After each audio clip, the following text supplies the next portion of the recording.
Okay, guys. So, like in the last period, we looked at how the slave dynasty worked, or like how slave dynasty was founded by Qutbuddin Aibak, and most of the major emperors or sultans within this dynasty were once slaves. Okay, whether it be Shamsuddin Iltutmish or Ghiyasuddin Balban. Rajia Sultan's mention is of special importance because she was she became the sultan because she was more able and qualified than all her brothers. Okay, Minhaj उस सिराज के अनुसार जो है रजिया सुल्तान जो है वो अपने भाइयों की तुलना में ज़्यादा एबल और क्वालिफाइड थी, इस वजह से उसको जो है सुल्तान बनाया गया. But then she could stay like at her post, I mean at her position only for 4 years. सिर्फ 4 साल वो रह सकी वहाँ पर, क्योंकि जो नोबल्स वगैरह थे वो एक फीमेल रूलर के प्रेजेंस से वो अनकंफर्टेबल फील कर रहे थे, और इसकी वजह से कोर्ट के अंदर जो है डिफरेंसेस या डिसएग्रीमेंट्स जो है काफ़ी ज़्यादा बढ़ने लगा था, और इस वजह से हटना पड़ा. फिर हमने ये भी देखा किस तरीके से गैरिसन टाउन्स का जो सिस्टम था, जिसमें कि सल्तनत के रेवेन्यू का मेन सोर्स जो था वो ट्रिब्यूट था और प्लंडर था. मतलब कि या तो आप किसी से जो है ट्रिब्यूट वसूलिएगा, या ट्रिब्यूट आपको कोई देगा, या फिर आप जाके लूट लेंगे आसपास के टेरिटरीज को. तो ये वाला सिस्टम था. लेकिन बाद में बलबन के आने के बाद 1265 में सल्तनत में जो है एक मजबूत लीडरशिप का उदय हुआ, जिसने कि एक नए रेवेन्यू कलेक्शन सिस्टम को जो है इस्टेब्लिश किया, राइट. और बाद में जो है मेनली जो अभी रेवेन्यू कलेक्शन के जो सोर्सेज थे वो थे पेजेंट्री, ट्रेडर्स और कुछ केसेस में ट्रिब्यूटरी जो लोकल रूलर्स से वसूले जाते थे. बाद में जो है बलबन के बाद जो है वीक रूलर्स आए, कमज़ोर शासक आए, और जिसकी वजह से दिल्ली की सत्ता जो है वो खिलजीज के द्वारा जो है ले ली गई. Now the Khaljids and Tughlaqs. We are just going to focus on the Khaljids and Tughlaqs, and in this session we will be primarily talking about Khaljids. Okay, because it's again a very dense section of the chapter. Now, Khaljids and Tughlaqs continued to use the bandagans or slaves in administrative posts. जैसे कि पहले चला आ रहा था बंदागन और slave का जो system चलता आ रहा था, खलजीज और तुगलक्स ने भी इसको जो है जारी रखा. लेकिन इसके अलावा however they also placed people of humble birth in high political and military positions and as governors. मतलब उन्होंने जो है कॉमन मैन को, जो नॉर्मल जो नोबिलिटी या एरिस्टोक्रेटिक खानदान से जो नहीं थे, उन लोगों को भी उन्होंने जो है ऊंचे ऊंचे पॉलिटिकल और मिलिट्री पोजीशंस पे जो है बहाल किया. ठीक है, और गवर्नर के तौर पर भी उनको बहाल किया. तो मतलब कि जो नॉर्मल बर्थ के लोग थे उनको भी जो है इस पीरियड में हाई पोस्ट, चाहे पॉलिटिकल हो या मिलिट्री हो या फिर गवर्नेंस का हो, दिया गया. अब ये जो सुल्तान ऑफ दिल्ली का जो डिपेंडेंस था बंदरगंज के ऊपर और नोबल्स ऑफ हम्बल बर्थ के ऊपर, इसकी वजह से जो है पॉलिटिकल इंस्टेबिलिटी भी आई. पॉलिटिकल इंस्टेबिलिटी इसलिए आई क्योंकि ये जो थे, जिस सुल्तान के द्वारा वो बहाल किए जाते थे, जिस सुल्तान के द्वारा वो अपॉइंटेड होते थे, उनके प्रति तो वो लॉयल रहते थे, अपने पैट्रन सुल्तान के प्रति तो वो लॉयल रहते थे, लेकिन उनके सक्सेसर्स के प्रति ये लॉयल नहीं रह पाते थे.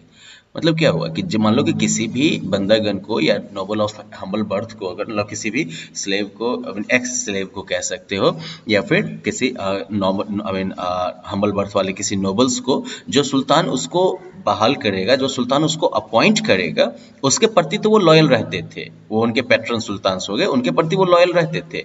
लेकिन जो उनके उत्तराधिकारी हुए, जो उनके सक्सेसर हुए, उनके प्रति ये लॉयल्टी नहीं रहती थी. And that is why the accession of a new sultan often saw conflict between the old and the new nobility.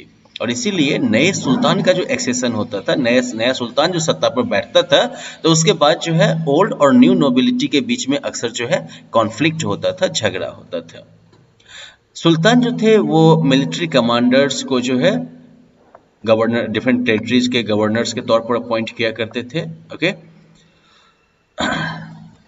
अलग अलग टेरिटरीज के साइज पर. And these lands were called इक्ता. जो लैंड उनको दिया जाता था, ठीक है ना, जो मिलिट्री कमांडर्स वगैरह जिनको कि डिफरेंट टेरिटरीज का जो है अलग अलग साइज के टेरिटरीज का जो रूलर बनाया जाता था या गवर्नर बनाया जाता था, तो उन टेरिटरीज को या उन लैंड्स को जो है इक्ता कहते थे। तो बेसिकली इक्ता were the land allotted to military commanders, okay, and and their holders, they were also called iqtadar और मुक्ति। तो ये सिस्टम जो है वो बलबन के टाइम से ही था। Now the duty of the मुक्ति was to join military campaigns and maintain law and order. तो मान लो कि आपको जो एकता जो दिया गया, तो एकता मतलब जो लैंड आपको दिया गया जहां से कि आप जो है, तो इसके बाद जो है, तो वहां पर जो है, तो उसके बदले में मुक्ति का काम क्या होगा कि राजा का या सुल्तान का जो मिलिट्री कैंपेन होगा उसमें उसको शामिल होना होगा। मतलब कि सुल्तान का जो कोई भी मिलिट्री वाला जो है काम होगा, किसी पे अटैक करना हो या किसी के अगेंस्ट जो है सल्तनत को प्रोटेक्ट करना हो, तो उसमें जो है वो पार्टिसिपेट करेंगे। इसके अलावा जो है लॉ एंड ऑर्डर मेंटेन करना, मतलब कि कानून व्यवस्था अपने एरिया में मेंटेन करके रखना। In exchange for their military services to the Sultan, the Muktis were given the authority to collect revenue of their इक्ता as salary. Okay?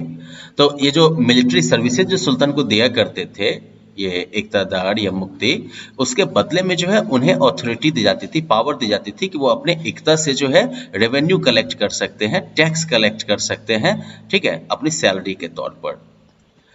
तो मतलब से कोई सिंपल सिस्टम हो गया that like military commanders and stuff, they were given lands of different sizes.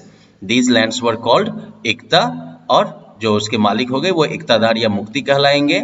मुक्ति का काम था मिलिट्री कैंपेन जो सुल्तान का होगा उसमें पार्टिसिपेट करना, और इसके अलावा जो है अपने यहाँ पर लॉ एंड ऑर्डर बना के रखना, और फिर अपने मिलिट्री सर्विसेज जो सुल्तान को ये मिलिट्री सर्विसेज देते थे उसके बदले में मुक्तिज को जो है ये अथॉरिटी मिलती थी कि वो जो है अपने इक्ता से रेवेन्यू या टैक्स कलेक्ट कर सके, ये उनकी सैलरी हो गई।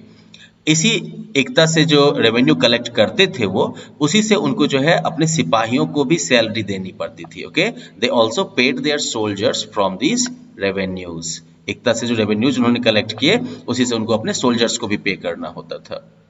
Now, the Khaljis and the Tughlaqs also relied on the Iqta system of administration, but ensured that the office of the Mukti was not hereditary and they were frequently transferred.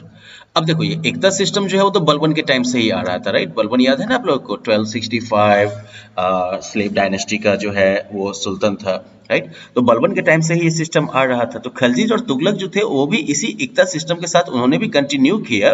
Okay, they also relied on the Ekta system of administration, लेकिन उन्होंने साथ ही साथ ये ensure किया कि जो मुक्ति का जो ऑफिस है, मतलब मुक्ति का जो पोस्ट है, ये पोस्ट जो है हेरिडिटरी ना हो। हेरिडिटरी मतलब खानदानी। इस पोस्ट को उन्होंने खानदानी नहीं रहने दिया। इस बात की उन्होंने भरसक कोशिश की कि ये पोस्ट जो है वो हेरिडिटरी या खानदानी ना रहे। ओके, और इसके लिए वो क्या करते थे? दे वर फ्रीक्वेंटली ट्रांसफर्ड। ये मुक्ति जो होते थे इनको जो है अक्सर जो है ट्रांसफर किया जाता था, एक जगह से दूसरी जगह भेजा जाता था। इसके अलावा मुक्तिज were also asked to strictly maintain the required number of soldiers. अब ये नहीं कि आप जो आपको जो एरिया मिला है आप क्या करिएगा, तो रेवेन्यू वसूलिएगा और छोटी सी सेना रख लीजिएगा, बाकी जो पैसा होगा अपनी जेब में, ऐसा नहीं। उनको जो है ये स्ट्रिक्टली उनको ये मेंटेन करने के लिए कहा जाता था कि भाई इतना सिपाही आपको रखना है तो रखना है, राइट? तो मुक्तिज के ऊपर जो है कंट्रोल इन्होंने ज्यादा बनाया था। अब इसकी वजह से क्या हो गया कि मुक्तिज जो थे वो स्पेशल सोशल या पॉलिटिकल कनेक्शंस जो है वो नहीं बना पा रहे थे, और इसकी वजह से ज्यादा पावरफुल नहीं हो रहे थे। समझे कि नहीं? क्योंकि उनका ट्रांसफर हो जाएगा। तो अगर मान लो मुक्ति का अगर ट्रांसफरेबल पोस्ट हो तो ऐसे में क्या होगा, कहीं पर भी मान लो कि तुम 2-4 50 साल 20-30 साल रहोगे, तब तुम्हारा जो है एक प्रॉपर बेस बनेगा। तुम्हारा बनाया हुआ जो बेस होगा उस पर तुम्हारे बच्चे जो होंगे उनका जो है आगे और पॉपुलैरिटी या कंट्रोल बढ़ेगा। लेकिन जब ट्रांसफरेबल पोस्ट है तो फिर ट्रांसफरेबल पोस्ट में आप पब्लिक के साथ जो है या उस जगह के साथ ऐसा जो है सोशल या पॉलिटिकल कनेक्शन बना ही नहीं पाइएगा, क्योंकि किसी को नहीं पता है कि इस साल यहाँ है, अगले साल कहाँ पर पोस्टिंग होने वाली है, किस एरिया के मुक्ति होंगे आप, राइट?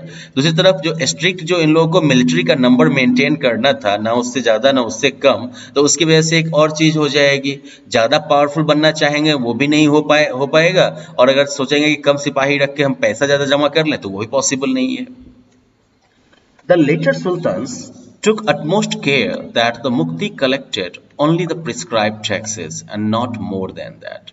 बाद के सुल्तान ने इस पे भी ध्यान देना शुरू किया कि ये मुक्ति जो है वो बस उतना ही टैक्स वसूलें जितना कि उन्हें वसूलने का अधिकार दिया गया है। मतलब कि जो जो टैक्स जायज है, जो वाजिब टैक्स है, जो प्रिस्क्राइब टैक्सेस हैं, सिर्फ उतना ही जो है वसूला जाए, उससे ज्यादा ना वसूला जाए। और इसके लिए इन्होंने क्या व्यवस्था की? For this they appointed accountants who informed the sultan about the amount of revenue collected by the muftis। ये जो है सुल्तान को इन्फॉर्म करते थे कि मुफ्तीज ने कितना रेवेन्यू कलेक्ट किया है, उन्होंने कितना जो है टैक्स कलेक्ट किया है। ठीक है, तो well that was the like administrative system at that time. ठीक है, उस समय में खिलजी और तुगलक के टाइम में ये कुछ कॉमन फीचर्स रहे वहां के एडमिनिस्ट्रेशन के। Okay, and now we will quickly like have a look at Khaljis. Yeah, if you feel like it, we can stop right here. Let me just check it. Let's just stop right here. Okay, we will continue with talking about Khaljis and Tughlaqs in the next lesson. अभी बस आप लोग जो है इस पूरे administrative system को जो है केयरफुली पढ़ लीजिएगा कि बलबन के टाइम में किस टाइप का जो है एडमिनिस्ट्रेटिव सिस्टम जो है वो क्रिएट किया गया था। ठीक है, एक था सिस्टम क्या था, इस सिस्टम में जो है खिलजी और तुगलक्स के टाइम में जो है क्या क्या चेंजेस किए गए थे। So these are the key like learnings from this section. In the next one we will look at the Khilji dynasty and the Tughlaqs. Okay, and then we will move to like सल्तनत after Tughlaqs, and that will be the end of this section. Okay, bye bye.